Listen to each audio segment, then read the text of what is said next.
Thank you for tuning in to the Israel Podcast, Episode 9, The Dreyfus Affair, Part 5.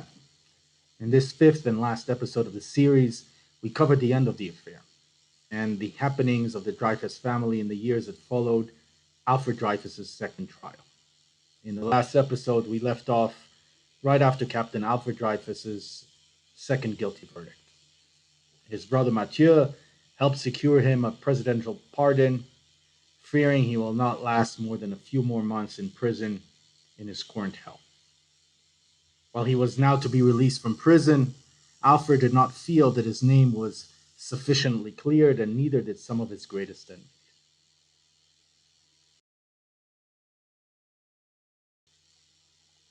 Everything amused me.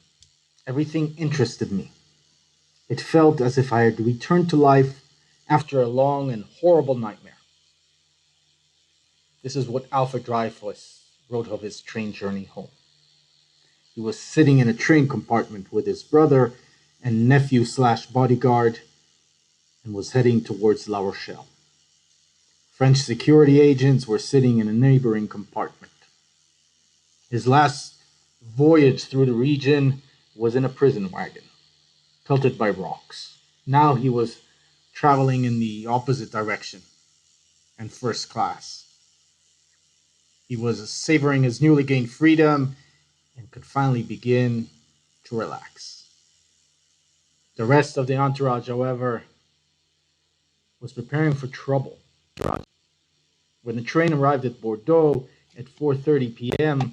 on September 20th, and the party had to leave the train to wait for their connection east, crowds began gathering, and the chief of security feared a violent demonstration.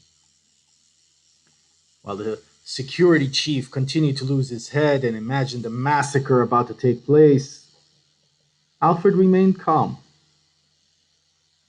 No troubles actually developed, only isolated shouts of "Down with Dreyfus" and "Long live Dreyfus," and they were on their way again.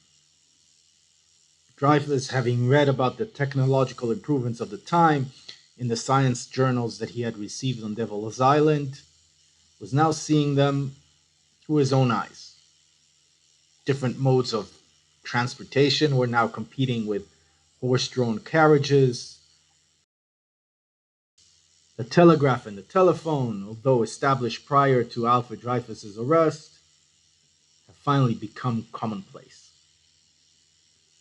He must have also been aware of the controversy surrounding yet another new technology, the cinema, and specifically an 11-reel movie entitled The Dreyfus Affair by the pioneer filmmaker Georges Méliès. After studying photographs and sketches, Méliès, who had built the world's first film studio, restaged the principal events of the prisoner's case and of his life in exile. Dreyfus was heading towards his sister's house. He chose his sister's house in Carpentras with its mild autumn and winter climate, its clean air, and good memories of the past, as the ideal retreat after 5 hellish years in prison. There's no record on Alfred's and Lucy's first night alone. The couple remained silent on the subject, and there would obviously be no need to record it in letters. The next day, the family brought 8-year-old Pierre and 6-year-old Jean to meet an anxious Alfred.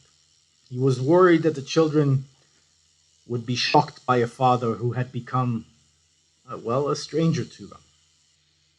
Pierre would later recall this meeting as one of his earliest childhood memories.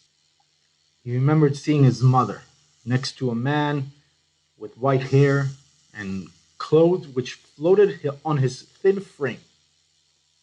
The man seemed weary, but he looked at us with such emotion that we returned his kisses and immediately welcomed him as our papa. Alfred later wrote that the instant the children threw themselves into my arms, they made me forget so much sadness, so much sorrow. After reuniting with the family, Dreyfus turned back to the affair. Dreyfus wanted to be reinstated in the officer corps, but could not do so until new facts emerged to reopen his case and secure his acquittal. He was pardoned at Reims, but not rehabilitated, and as soon as his health permitted, he planned to resume the legal battle. But it would be a long, long while before he had the strength. He could not walk more than a few hundred meters, and on many nights his malarial fever returned, and he hallucinated that he was still trapped on Devil's Island. Many veterans of the affair made their way south to meet the man they had defended. The first visitor was Dreyfus's first ally outside the immediate family, Commandant Fosinetti, the prison director, who had risked his career to support Alfred's cause. The visits of family, friends, and allies continued through the fall and winter. But these were not to reminisce about the past. These were meetings that focused on strategic planning for the future. When the French government proposed amnesty for all criminal acts or misdemeanors connected with the Dreyfus Affair, the family was outraged. Mathieu called the planned legislation shameful, wretched. The legislation meant that Mercier and his co-conspirators would escape the punishment they deserved, and that the family would find it virtually impossible to uncover the new facts needed to pursue the case. Dreyfus filed his protest immediately upon hearing the proposed law. The project deprives me of my most cherished hope, that of seeing my innocence legally proclaimed. I have solicited no indulgence. The right of an innocent man is not clemency, it is justice. But preparations for the legislation in the Senate continued. Though his fevers and nightmares persisted, Dreyfus slowly regained his strength. Given the dangers involved, he rarely ventured beyond the boundaries of his sister's estate. He still did not have the freedom to walk along a city street with Lucy and the children, to visit parks, shops, or theaters. It was time to move, but the family's options in France were limited. So Dreyfus set off to Switzerland. He stayed in a villa on Lake Geneva near the village of Cologne and a 20-minute walk from the center of Geneva. Unlike the French, the Swiss left the family in peace. Through the spring and summer of 1900, the Universal Exposition was exceeding all attendance and revenue forecasts. The threatened boycotts never materialized, and the World Fair pushed the Dreyfus Affair further into the background. The Dreyfus move to Geneva started rumors that the captain had given up the fight and feared for his life. His supporters back in France found it increasingly difficult continuing the fight, with Alfred Dreyfus relaxing on the shores of a Swiss lake. With Alfred no longer in exile, and with the officers who had conspired against him about to be pardoned by an amnesty law, the case no longer inspired the passion that once done when Zola published J'accuse. Prime Minister of the time announced to the chamber, "The Dreyfus Affair is over." The proclamation, what Dreyfus called later a lack of moral courage, caused Dreyfus to announce that the Prime Minister, and I quote, was mistaken when he said that he had seen the last act played out. He had seen only the next to the last act. In the aftermath of the exposition, the Dreyfus family were on their way back to Paris to keep the case alive.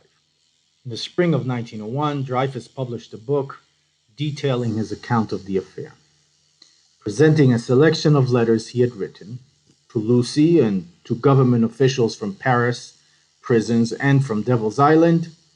He hoped to remobilize support for the final revision of his case. 5 années de ma vie, or 5 years of my life, enjoyed immediate success in France and in many translations around the world. Wanting to avoid any appearance that he was out for profit rather than for an essentially moral goal, Dreyfus had asked his publisher to publicize the book only briefly and with dignity.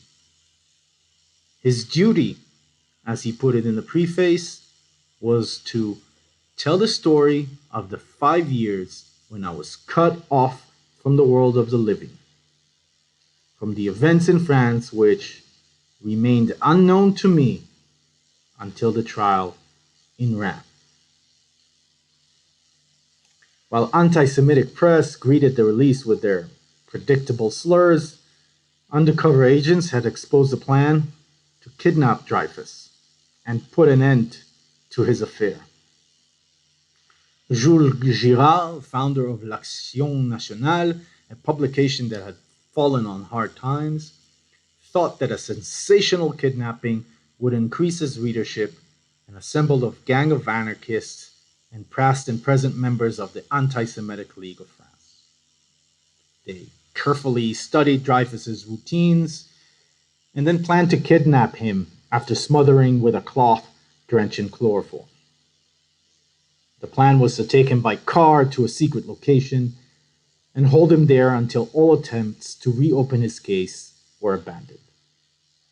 If they were not, police evidence suggested, Dreyfus would be executed, French Revolution style, decapitated, and his head shown to the people. The director of investigations was sent to alert Dreyfus, and police sent guards to protect the family and their visitors.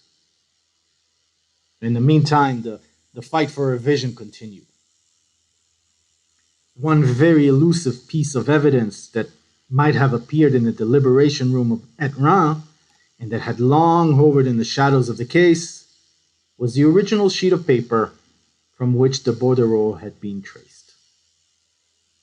Never seen, but always rumored to be the single most dramatic document of the affair, it allegedly contained annotations by Dreyfus's main contact across the Rhine, the German Emperor Wilhelm himself.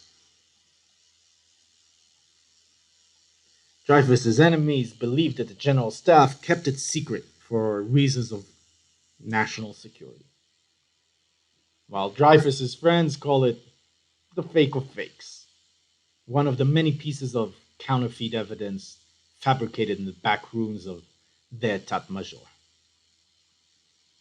After the elections of 1902, the political landscape in France changed. Many of the newly elected assembly no longer needed to be convinced of the captain's innocence. But they did need new facts from which to launch the final revision. On April 6, 1903, in the French Assembly, a socialist deputy exposed the secret role that the imperial forgery had played in the affair. General Louis André, the new Minister of War, addressed the Assembly and agreed. The political climate, however, had merely shifted. It had not been reversed. The Assembly ended up voting down the motion for an inquest, leaving the Minister of War to pursue his own personal investigation.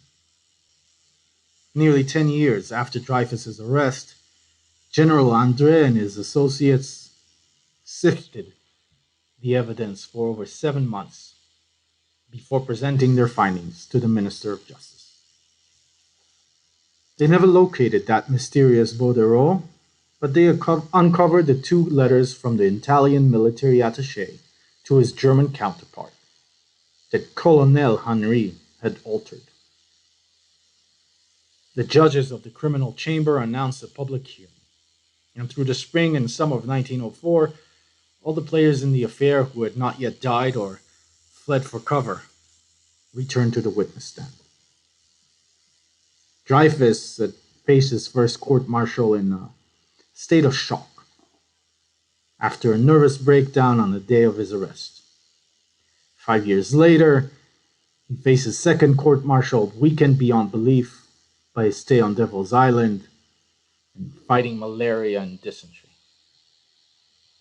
At both trials, he could not adequately contribute to his defense. By 1904, however, he has regained much of his strength and has mastered all the details of his affair. In June 1904, with the criminal chamber's preliminary investigation nearing its end, Dreyfus asked permission to be heard. After a 40-minute address to the court, he ended with the following statement: "It is I who have pity for those who have dishonored themselves by condemning an innocent man through criminal means." It would take the bureaucratic machinery of the United Chambers of the High Court of Appeal 2 years before reaching its final verdict. After a dozen years, two trials that had reshaped the political landscape of France, triggered riots, and placed the existence of the Republic in danger, a wave of indifference greeted the hearings of the High Court in June and July 1906. Most of the witnesses for the prosecution, who met with success in 1894 and then again in 1899, had been exposed as dupes, liars, frauds, madmen, or just simply misguided defenders of military honor. The judges of the High Court of Appeal voted to annul the verdict of the Grand Court Martial and rehabilitate Alfred Dreyfus. At noon the next day, the chief presiding judge read the formal verdict in the Palais de Justice. For more than an hour, he revisited the principal events, people, and documents of the case, focusing on the forgeries and on the bordereau, and confirming that, and I quote, "no referral to further adjudication is in order." The judgment was final. Over the days that followed, Alfred Dreyfus settled into his study and wrote to the widow of Emile Zola and to other supporters, and noted in his journal that he had, and I quote, "never doubted the triumph of justice and truth." His faith in France had been unshakable. The High Court's verdict reinstated Dreyfus's civil liberties, and now the Minister of War set out to reestablish the captain's military rights and privileges. Given his accomplishments over the years prior to his arrest, Dreyfus would have been promoted to major by 1901. And if his exemplary record had continued, he may have become a lieutenant colonel as early as 1903. But the minister recommended Dreyfus's promotion only to major, worried that the military high command and its parliamentary supporters would tolerate only so much indulgence. The captain's reinstatement was a political necessity, but definitely not a cause for celebration. Realizing that at his age of 46 and in his condition, he would never attain the high rank that he had always been striving for, Alfred decided to remain in the army for 1 year. He wanted to prove to his critics that he could serve effectively. He may have been stunned by the injustice of his promotion, but he was heartened by the announcement that he would be named a Knight of the Legion of Honor. The Council of the Order of the Legion of Honor approved the award unanimously, and preparations were made to knight Dreyfus on July 21st at the École Militaire, only steps from the site of his degradation. Many wanted the ceremony to take place in the Grand Cour Morland, on the precise spot of the captain's degradation. It would be a powerful statement of rehabilitation, a closing of the circle. And the Minister of War, more generous with symbols than with promotions, agreed. But Dreyfus, afraid that the memories would overwhelm him, refused. Called from a room off the courtyard at 1:30 p.m., Dreyfus came forward, his head high, his pace rapid. From second-story windows looking out on the Cour des Jardins, family members, reporters, and photographers watched Dreyfus pass two batteries of artillerymen and two squadrons of cuirassiers. His very pale face turned a sudden feverish red. In the heavy silence that followed, as he stood at attention before the commanding officer, his thoughts took flight and the memories returned. His heart raced and he began to sweat. He had to call on an immense effort of will to hold himself upright. When a colonel called out, "At ease," Dreyfus, alone among the soldiers in the courtyard, did not move. The sound of trumpets finally wrenched him from his painful dreams. Brigadier General Guérin, a senior officer in ceremonial dress, turned to Dreyfus. "In the name of the President of the Republic, and by virtue of the powers invested in me, I name you Chevalier of the Legion of Honor." He lowered his sword to Dreyfus's shoulders 3 times, pinned the cross on his black tunic, and near tears embraced Dreyfus, saying, "I am happy to have been charged with the mission I have just accomplished." The new Chevalier of the Legion of Honor responded with words that echoed those he used nearly a dozen years before. "Long live the Republic! Long live truth!" Photographers captured those final moments. Dreyfus, with sharp pains in his chest, asked to be taken home.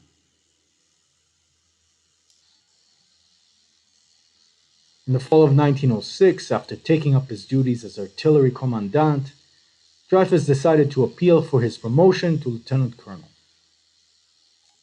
If the problem were not rectified, he would retire, because, as he put it, he could no longer tolerate, and I quote, "the feeling of being bypassed for having spending 5 years on Devil's Island."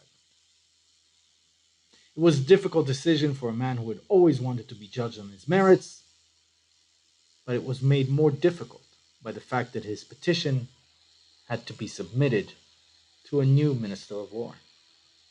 The new government named Georges Picquart Minister of War. Yep, that's right. Same anti-Semite Picquart from the affair. Picquart's appointment created a personal and professional dilemma for Alfred Dreyfus. In late November 1906, Dreyfus met Picquart at the minister's office on the Rue de Saint-Dominique. They met at a neighboring room to the one they met in October morning 12 years before, when Picquart had led the captain to that first eventful meeting and interrogation with Commandant du Paty de Camp. Besieged with requests for Dreyfus's promotion, not only from Dreyfus, the general dealt with his junior officer as if he had come to plead for special dispensation. Dreyfus, on the other hand, tried to convince the minister that the promotion was warranted, given his years of service. But Picquart ignored the petition and rejected the appeal. For Dreyfus, retirement would mean the end of a long period of unease over his place in the military. Dreyfus wanted to forget in calm all the sadnesses of the past and be born again to life. He submitted his request for retirement based on seniority and did not, he made it clear, tender his resignation. He was retired at the lower rank of captain with a pension of 2,350 francs for nearly 30 years of service. and with no compensation for his time in prison or in exile. His immediate superiors, however, unlike the Minister of War, closed his dossier with a glowing report, citing his excellent conduct, wide learning, and very lively intelligence. They called his years in the military worthy of praise and added that despite his age, he was, and I quote, perfectly suited to render the finest service to the artillery or to the general staff as a major or lieutenant colonel in the reserve. In the event of war, the report concluded, Alfred Dreyfus would be assigned to the military command. A few years earlier, and on the day following Dreyfus's revision, the Chamber of Deputies had voted to move Emile Zola's remains from the Montmartre Cemetery to the Panthéon, the grand repository of French heroes.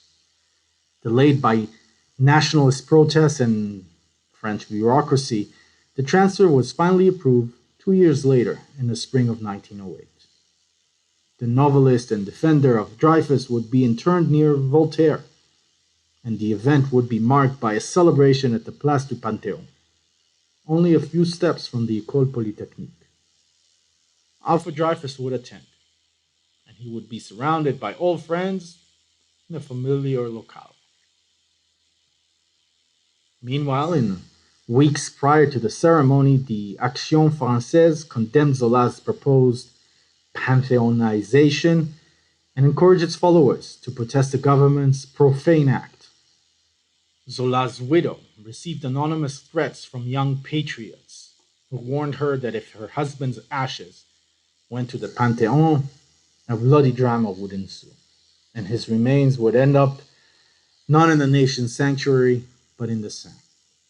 Late on the morning of June 4th, Armand Fourier, the president who had signed Dreyfus's revision, approached the Panthéon along the Rue Soufflot.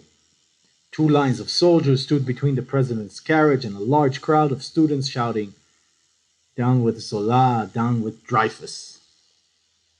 Prepared for trouble, police arrested demonstrators who refused to move on, as well as a handful of young men brandishing knives. When the Minister of Public Education had finished a speech honoring Zola's devotion to France, an army band struck up a familiar chant.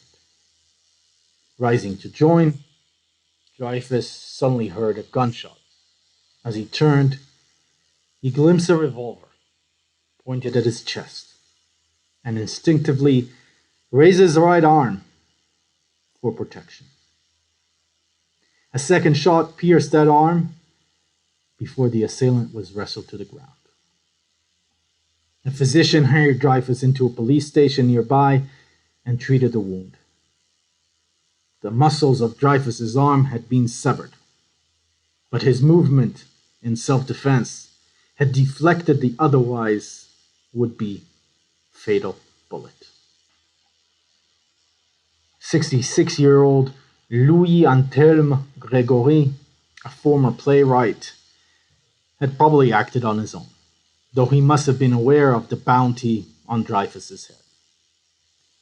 During the trial, held in September, Gregory's lawyers attempted to reopen the Dreyfus case by repeating old rumors about the captain's alleged confession of his crime. But after 14 years, 2 court-martials, and a final revision, the Dreyfus family would have none of it. Having learned from previous mistakes, Alfred Dreyfus addressed the court in a strong and harsh voice and stood up in anger to remind the lawyers that the High Court of Appeal had already proclaimed his innocence. The jury acquitted Gregory, just suggesting that his act was not premeditated and had been prompted by blind devotion. The newspaper Gaulois announced the day after the trial, "Gregory's courageous attack struck Dreyfus in the arm. The verdict struck Dreyfusism in the heart." During the period that followed, police received more strong rumors of plots by young royalists to kidnap Dreyfus. February 1909, a gang of 60 thugs invaded the family's apartment building, shouting, "We must have the Jew." They reached the elevator, which they vandalized before they were finally chased out. On the steps of the Pantheon, Gregory's bullet had narrowly missed Alfred's children. And after the assault on the apartment, Alfred sought security for his family. He returned to Lake Geneva and resolved to devote the rest of his days to his children. Pierre would later recall his father's kindness during those years, but he would also describe the oppressive ambience which weighed upon us all. Dreyfus seems to have been obsessed by the need to separate his public agenda from his private life. He taught the children only the vague outlines of the case, and once told, the story was rarely repeated. Pierre was a diligent student and showed an aptitude for science and mathematics, like his father. And by his 11th year, he was ready to enter a Paris lycée. Later on, Pierre Dreyfus, with his baccalaureate in hand, entered his father's former school, the Collège Chaptal, where he concentrated on mathematics and modern languages, and prepared for the entrance examinations required by France's Grande École. As the son of Alfred Dreyfus, Pierre would surely be subjected to the same harassment if he tried to follow his father's footsteps. Pierre therefore hoped for a career in industry. In September 1910, at the age of 19, Pierre passed the entrance examination and accepted by a Grande École, like his father, on his first try. After 1908, to avoid the requirement that they declare citizenship in the German Reichsland, Mathieu's children, Emile and Maggie, now teenagers, left Mulhouse and moved back to the house in which they had spent most of the affair. In France of the early 20th century, the dreams of reunification with the eastern provinces were still very much alive. The dreams of revanche, French for revenge. That dream of reunification applied to the Dreyfus family as well. The family was running two separate industries, Raphael Dreyfus's original factory and the branch managed by Jacques in Belfort. The division of those enterprises reflected the forced separation of the family itself, and part of their definition of revenge included the hope of one day consolidating the Mulhouse and Belfort mills under common French ownership. In 1911, Mathieu lost a partner who had helped him maintain the family's first enterprise in Mulhouse. Léon Dreyfus's death at the age of 57 was probably the result of a stroke. Jacques Dreyfus sent his older sons, Charles and Maurice, to take over Léon's responsibilities. With Jacques approaching 67 and Mathieu nearing 54, the time had come to prepare a new generation and to name the heirs apparent. While the family would continue to share the profits of Raphael Dreyfus' company, Mathieu Saint-Emile and Jacques Saint-Charles would preside over the factory's reinstatement as a French enterprise at the hour of reunification. While fulfilling his compulsory military service in 1912, Emile announced that he planned to make the army his life. Mathieu, though disappointed that Emile would not succeed him in the family business, supported the choice and spoke of the special obligations. Because of the name that you carry, your duty is even more exacting than that of your comrades, Mathieu wrote. But later, after pressure from family members, Emile pursued a career in industry instead. Meanwhile, Mathieu's daughter, Maggie, married her childhood sweetheart, Ado Reinhardt, Joseph Reinhardt's son, and the two of the most prominent families of the affair were united. Though retired, Dreyfus had been in the Army Reserves and working on studies of troop mobilizations in the region north of Paris. Recognizing that in wartime the majority of combatants would be drawn from the reserves, he advocated a short term of active service coupled with frequent reserve exercises and the development of an extremely well prepared career officer corps. A general staff, in other words, with more knowledge than that of 1870 and more integrity than that of 1890s. Late in the morning of June 28th, 1914, in the Bosnian city of Sarajevo, Archduke Franz Ferdinand, the crown prince of the Austro-Hungarian Empire, succumbed to the bullets of a young assassin. The Third French Republic, committed to join Russia in the event of war, and fearful of a German invasion through Alsace-Lorraine, prepared to mobilize its military. On July 28th, Austria-Hungary declared war on Serbia, and for the 72 hours that followed, the hope of localizing the conflict in the Balkans faded away. A few hours before the assassination, Germany had sent ultimatums to France and Russia, demanding that those powers suspend mobilization plans. On August 1st, the government of the Third Republic informed Berlin that France would act in accordance with her interests. On the same day, Germany declared war on Russia. Posters appeared throughout France calling for general mobilization, and the country was making the final preparations for war. The Dreyfuses and Reinarchs prepared as well. Mobilization meant a rapid return to Paris. Anticipating the call to arms, Ado Reinach had left a pregnant Magie and their two children in a small Breton port town where they were vacationing.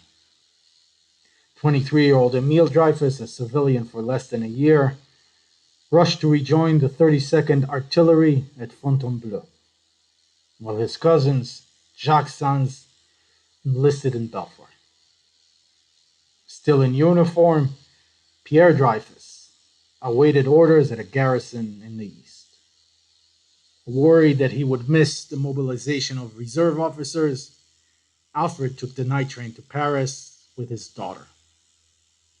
Almost 55 years of age, Commandant Alfred Dreyfus received his orders on August 2nd. He was posted as an artillery officer in the fortified zone north of the capital, near Saint-Denis. Almost 20 years earlier, he wrote his family from Devil's Island. When I am finally leading my brave soldiers again, I will forget everything. The sufferings, the tortures, the outrageous insults. May God and human justice make that day come soon. That day came on August 3rd, 1914, when Germany declared war on France.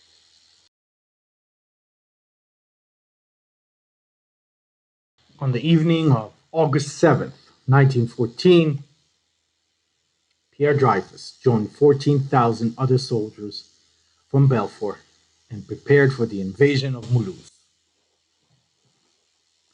2 nights before, bayonets fixed, those troops had chased a German brigade from the nearby town of Altkirch, and Pierre, having fought with courage in that battle, had been promoted from corporal to sergeant.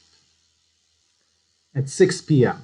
on August 8th, French cavalry rode through the streets of Mulhouse, and after drawing sniper fire from doorways, windows, and roofs, forced a retreat of German units and cleared the way for the 7th Corps. Pierre Dreyfus entered Mulhouse along the same road that his grandfather had taken from Rixheim 80 years before.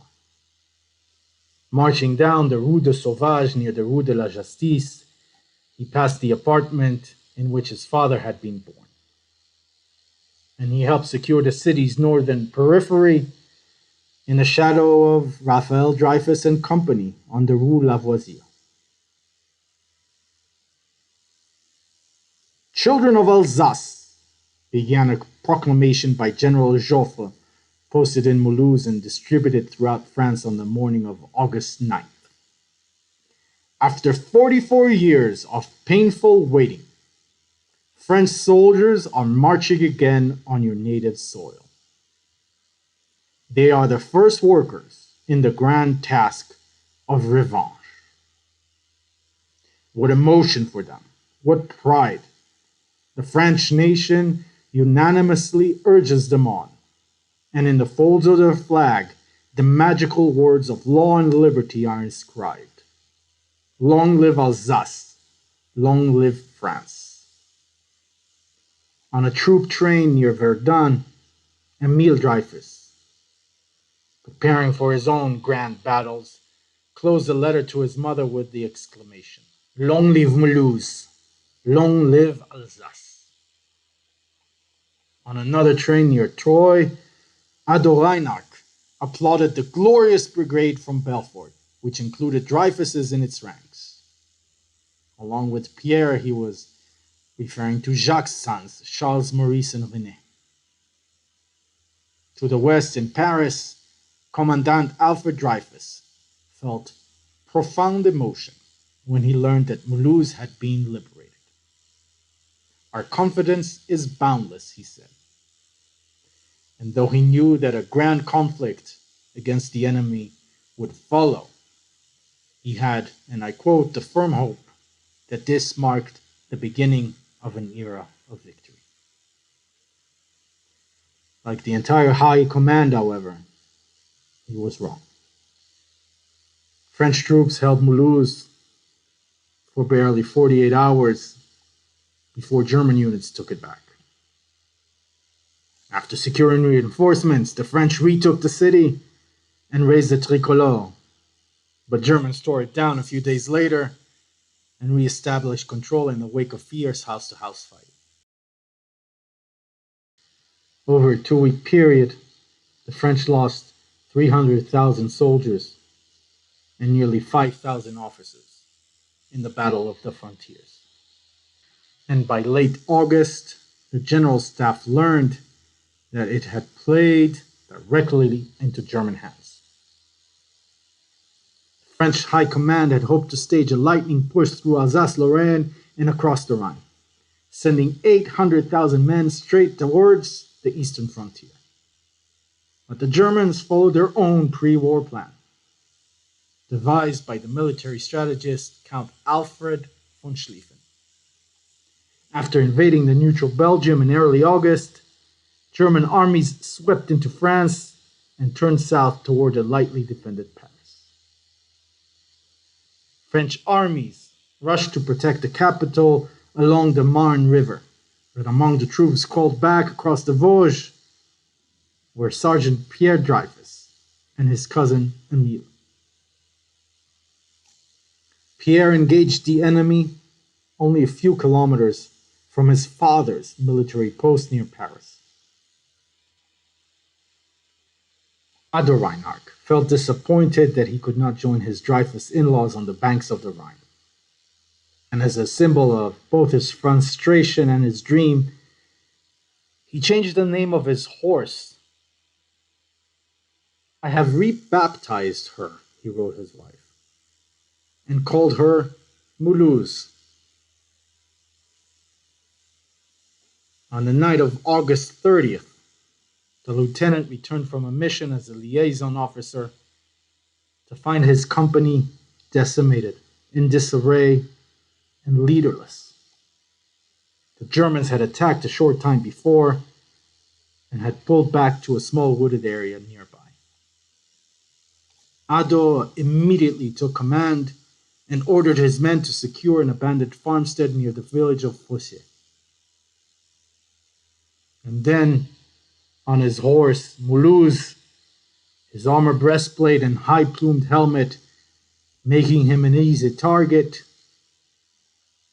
He charged with more than a dozen troops into the neighboring forest. Given the darkness and the confusion of battle, the few cuirassiers who made it back to the farmstead could not confirm if their lieutenant had been shot or taken prisoner. He was never seen again.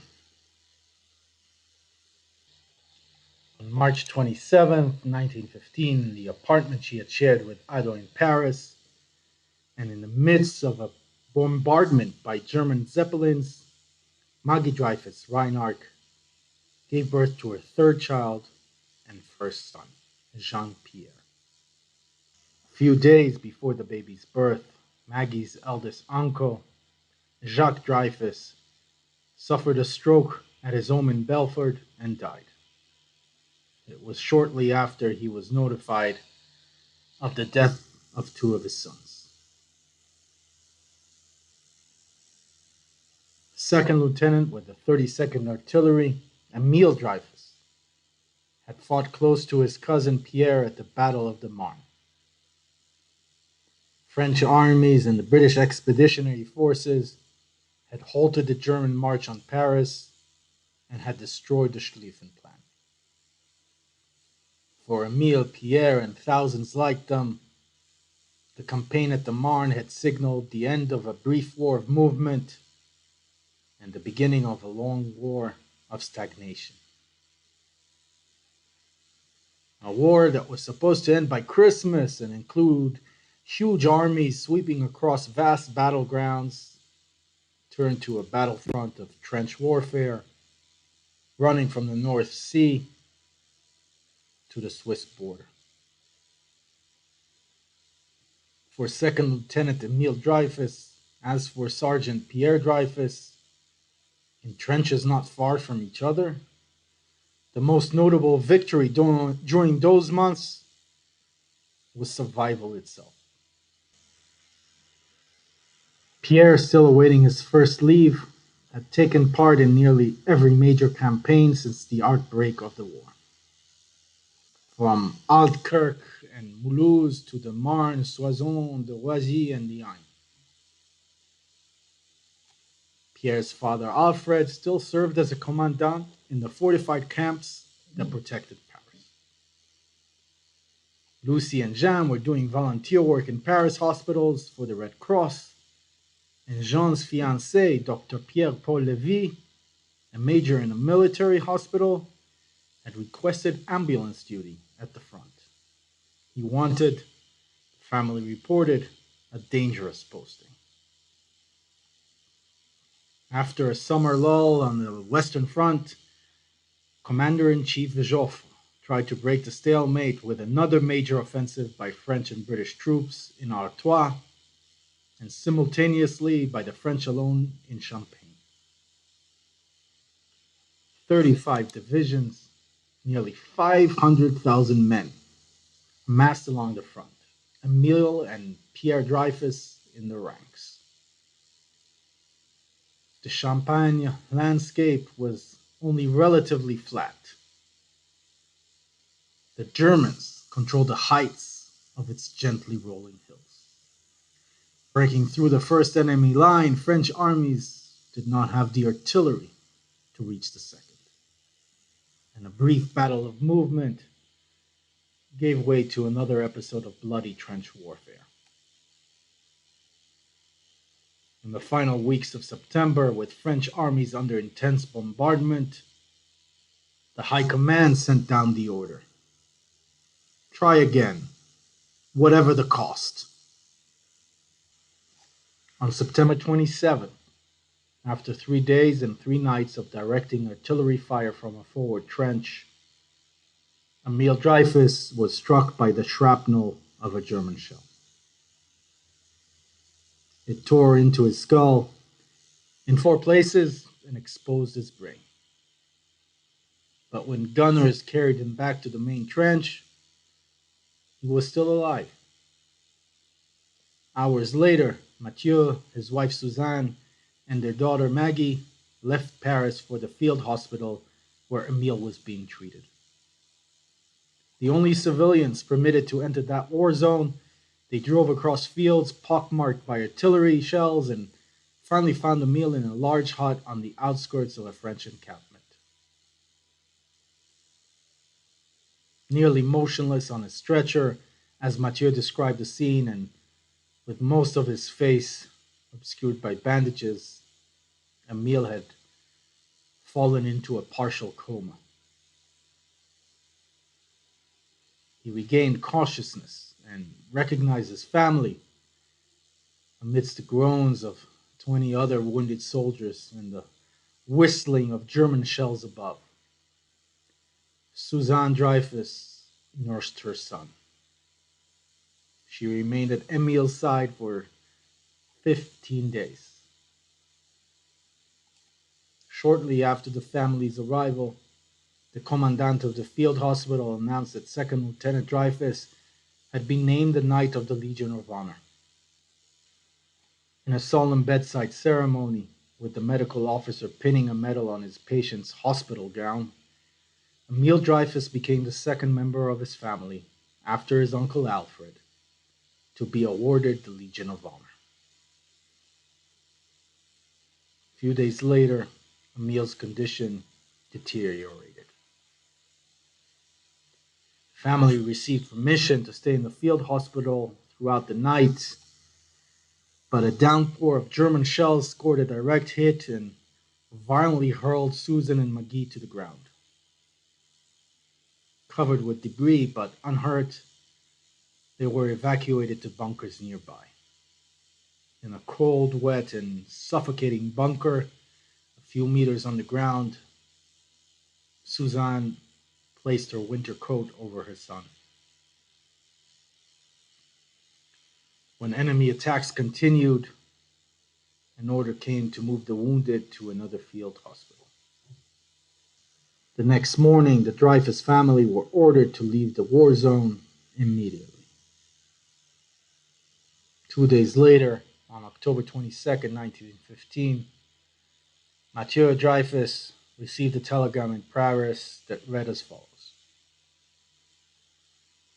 "Your son has just died peacefully, never having regained consciousness after your departure." Another official communication carried the signature of the French commander-in-chief, citing Emile Dreyfus's bravery and initiative since the outbreak of the war, and describing his noble attitude under fire. Second Lieutenant Emile Dreyfus, a Chevalier of the Legion of Honor, had been awarded the Croix de Guerre with palm. In a handwritten memoir destined for his grandchildren, Mathieu recalled those October days and the cavalry charge 14 months earlier when Lieutenant Reinhardt disappeared. "My dear children," he wrote, "think often of your Papa Adolphe and your Uncle Emile. They were two beautiful spirits. Let the example of their lives always sustain you and always encourage you to do good works. And you, Jean-Pierre," Mathieu wrote the boy who had never known his father and could not remember his uncle,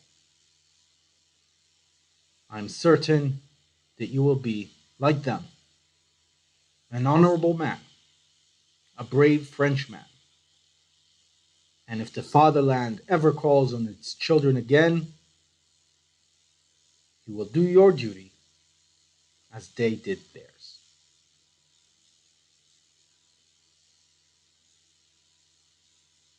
Pierre Dreyfus, recently promoted to second lieutenant, received permission to visit and embrace Emile before he died. He arrived in time and stayed long enough to arrange a temporary marker in the military graveyard nearby. The slaughter in Champagne took Emile Dreyfus and 145,000 other Frenchmen.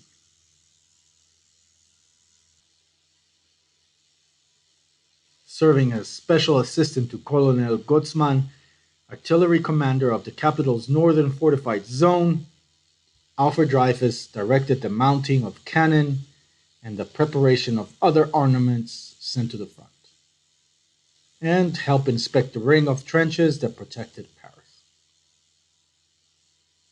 His thinning hair and thick mustache, now almost completely white, the 56-year-old officer remained in surprisingly good health and full of spirit.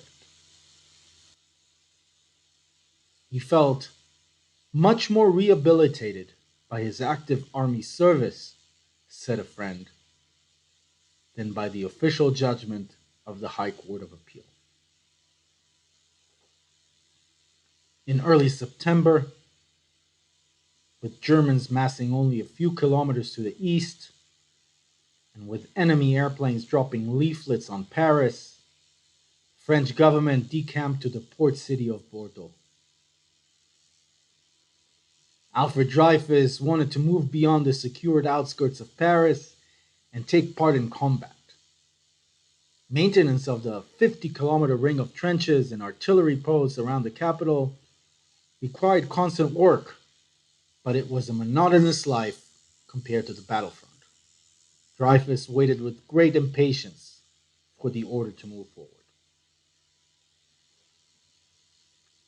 His superiors, however, concerned about his health and probably worried about rekindling anti-Dreyfus protests within the army, denied his request to serve at the front and delayed his promotion from cavalry major to lieutenant colonel. On January 26, 1916, at a town hall near Champs-Élysées, 22-year-old Jean Dreyfus married Dr. Pierre-Paul Lévy, a former physician in a Paris hospital and now an army medical officer at the front. Pierre did not make it to the wedding. He was far to the east of Paris, in Verdun, a region of strategic irrelevance but of historic importance. To lose Verdun would be to sacrifice a historic symbol of French defense. And in a war that had degenerated into murderous struggles over a few meters useless territory, the symbol of Verdun became somehow a political priority for both French and Germans.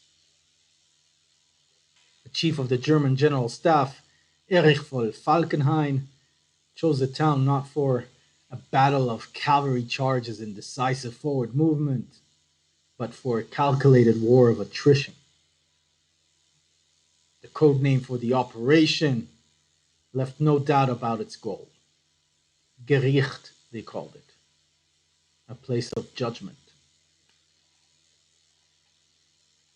The essential question is not to take Verdun, Falkenhayn announced to fellow officers, but to pin down the French, pull them towards the battlefield, and since they will have to defend it shoulder to shoulder, we shall bleed them white by virtue of our superiority in guns. On February 25th, while Pierre Dreyfus's unit and others in the immediate area held their ground under fierce attack by cannon, flamethrowers, and machine guns, German troops took the key fort of Douaumont. Moving to a position between Douaumont and the village of Vaux, Pierre directed reconnaissance operations and attempted to coordinate the activities of isolated units. While most troops in the Verdun sector served an average of 8 days at a time, Pierre Dreyfus remained at his post for 21 days. Military reports confirmed that he refused to be relieved of duty, and after the first onslaught in late February, he did not want to jeopardize the continuity of service during a critical phase. And while the heaviest shelling of the long battle continued through March, the second lieutenant stayed with his battery and directed the fire of its guns. under continuous enemy bombardment. His superiors cited the second lieutenant for his distinguished service in the most perilous conditions since the outbreak of the campaign. Having entered the war as a corporal, Pierre Dreyfus would soon be promoted to lieutenant and given command of his own platoon. Finally released from the inferno in Verdun in the midsummer of 1916, Pierre Dreyfus moved to a relatively calm sector at the foothills of the Vosges. Falkenhayn's Gericht lived up to its name, though two nations, not just one, were bled white at that place of judgment. French casualties numbered 500,000 men, and German losses reached 400,000. And all for a stretch of land that had little importance when the campaign began, and even less importance when it ended. Having endured the battles of Mulhouse, the Marne, Oisy, Champagne, Pierre Dreyfus had now survived the worst of them all. Within a few weeks, however, he would return to the front lines and to a conflict that rivaled Verdun in its strategic senselessness and the scope of its destruction. Pierre traveled northwest to the Somme. Near his brother-in-law, Pierre-Paul Lévy, who treated the battle wounds in one of the sector's field hospitals, Pierre Dreyfus served for 44 days at the Somme. Engaged in almost constant fighting and dangerously exposed to German attack, he received his second citation for courage under fire. Allied armies pushed no more than 7 miles into the enemy front at the cost of 420,000 British and 200,000 French troops. Germany lost some 500,000 soldiers. The combined casualties of Verdun and the Somme totaled nearly 2 million men. Pierre Dreyfus had survived the most horrific campaigns of 1914 to 1916. His service had been distinguished, but so too had that of Emile Dreyfus, Ado Reinach, Jacques' two sons, and countless other men who gave their lives on the battlefield. By 1917, all but 4 soldiers from the Dreyfus and Reinach families had been killed. Only Alfred, Pierre, Jacques' son René, and Rachel's son Louis still served, along with their new in-law, Pierre-Paul Lévy. Commandant Alfred Dreyfus finally realized his goal of joining a combat post in February of 1917. He helped direct munition depots near the Aisne River and later in the western sector of Lorraine. The General Staff may have worried about anti-Dreyfus protests when they assigned the commandant to the front, but those concerns must have been outweighed by the pressing need for officers of any age in the aftermath of Verdun. Alfred Dreyfus, 57 years old, arrived at the front as an enthusiastic artillery officer, appreciating his first opportunity to work with soldiers directly engaged in combat. Both Alfred and Pierre survived the Nivelle offensive, a campaign that led not to rapid victory within 24 hours, as the general had promised, but to the loss of nearly 200,000 French troops within a matter of days. For the first time since the outbreak of the war, French troops had risen in protest. The direct, although delayed response to the trauma of Verdun, and more immediately to the Nouvelle Système, the mutinies of 1917 involved more than 30,000 soldiers. Many of them refused to return to the firing line under the conditions that had reigned for nearly 3 years. In that late summer of 1917, Alfred and his son met for a few hours in the town of Epernay, where they dined together before Pierre headed back north toward the Verdun sector and Alfred returned to his original post near Paris. Along with exchanging news about the family and the troops they commanded, they must have talked about America. The United States Congress had declared war on Germany in April, and the first soldiers under the command of General Pershing were finally arriving. After the disastrous Nivelle offensive and the recent staggering losses suffered by the British at Passchendaele, the promise of young, healthy troops from America gave the Allies new hope. By 1918, the German assaults had slowed, but the Flanders fields on which Pierre fought at the head of his unit in May 1918 must have seemed no different to him than the forests of Champagne or the plains of Verdun. When the High Command celebrated the American victory at Belle Wood and felt the first flush of confidence that Germany would be routed, Pierre engaged the enemy in the worst combat he had known since the outbreak of the war.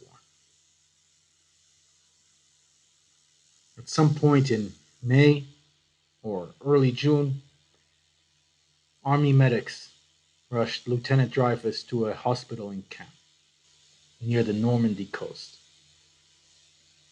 He had been seriously stricken by poison gas.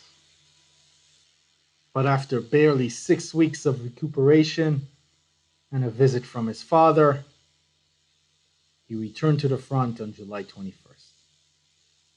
Sent back to the Champagne region, he rejoined the 7th Corps to drive German units east. And in late August, he approached the site of his first major battle in the western hinterlands of Alsace back in 1914. After directing artillery fire from a forward post and securing crucial reconnaissance information for his group commander, he received his third citation for courage in combat. A few weeks later, on November 6, General Foch met German representatives in a railroad car in northeast of Paris. And 5 days later, at 11 a.m., on the 11th day of the 11th month of 1918, an armistice was signed. Pierre Dreyfus fought with the 10th Army until the final hours. And on the eve of the armistice, he received his 5th promotion since August 1914. Entering the war as a corporal, he left it as a captain, wearing the Croix de Guerre with palm and as part of a regiment awarded a special military commendation. Pierre's father, Alfred, approaching his 60th birthday, also earned a promotion that was way overdue. For having fulfilled his duty since the day of mobilization with keen intelligence and fine spirit, the excellent superior officer, Alfred Dreyfus, became a lieutenant colonel.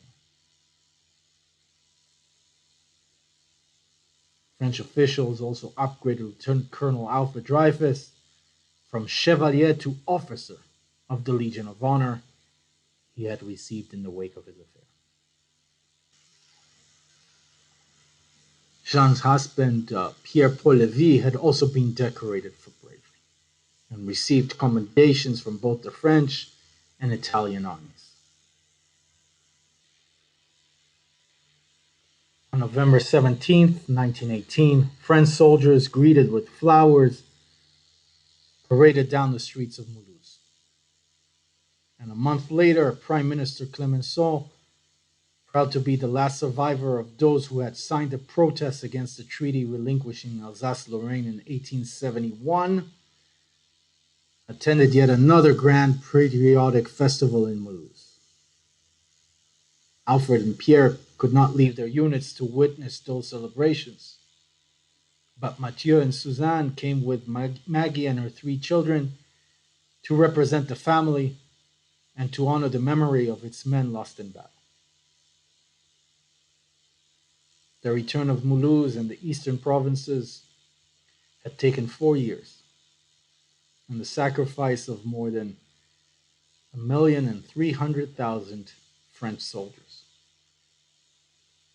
Three Reinhardt children donned playful costumes for the Mulhouse parade, but their mother and grandparents all dressed in black.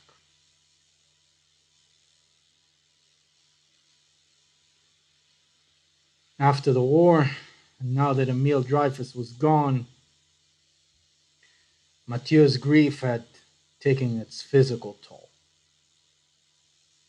Mathieu no longer had the energy to oversee an industry which, for him, lost its raison d'etre.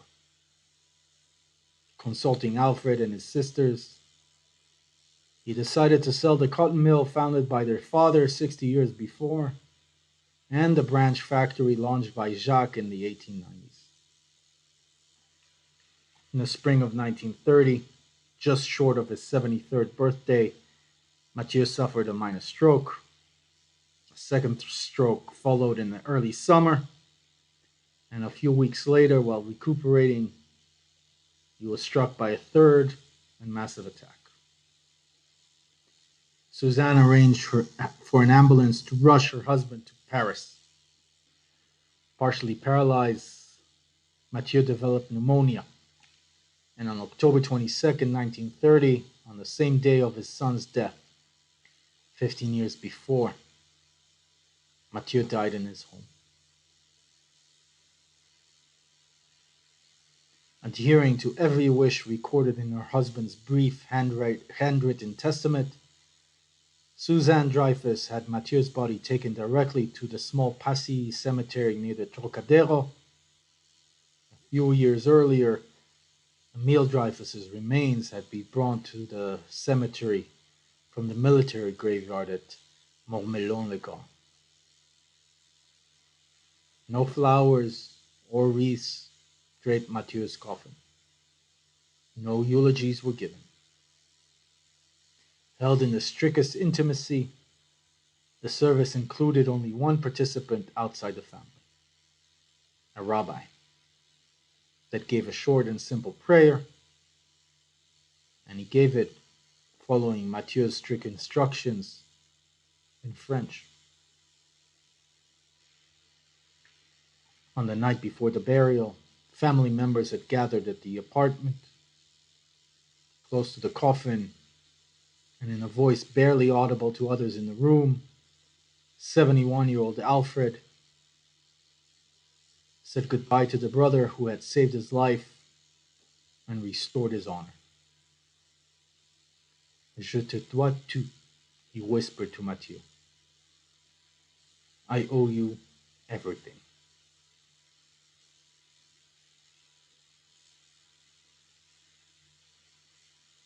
Following and passing years could not eradicate the tortures of Devil's Island. Alfred's nightmares, the sudden shrieks that jolted him awake from dreams of double buckles, armed guards, and spider-infested cells, persisted more than 3 decades after that exile. The stoop of his shoulders had become pronounced, and he walked with a cane, On the streets of Paris, he would only be recognized by the occasional old ally or enemy who had known him in person. One exception was an employee at his bank, another decorated veteran of about the same age, that always greeted Alfred with respect. They had first met nearly 4 decades earlier as prisoner and guard on Devil's Island. On a summer trip to Switzerland in 1934, Dreyfus fell ill and was hurried back to Paris. Following emergency surgery, he developed uremic poisoning. For a long year, wrote Pierre, he suffered horribly.